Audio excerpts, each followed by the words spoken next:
The Tunisian Revolution of 2011, perhaps a sign of what was to come in African politics.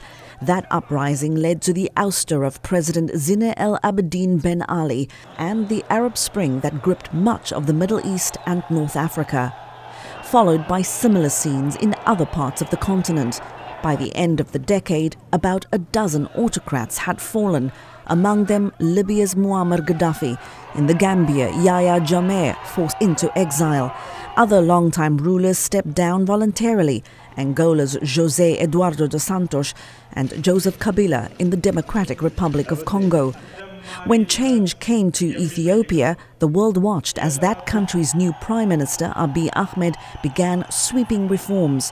But it was Abiy's move to reopen Ethiopia's border with Eritrea after 20 years of war over land and politics that earned him a Nobel Peace Prize, as he joined the decade's list of African Nobel laureates.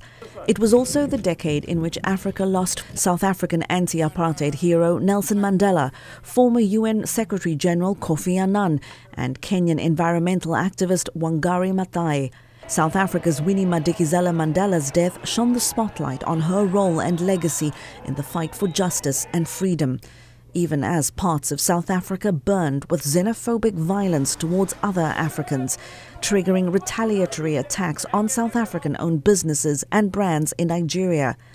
That West African nation also spent much of the decade trying to secure the freedom of dozens of schoolgirls kidnapped by terror group Boko Haram, as Al-Shabaab continued its reign of terror in East Africa with deadly attacks in Somalia and neighboring Kenya.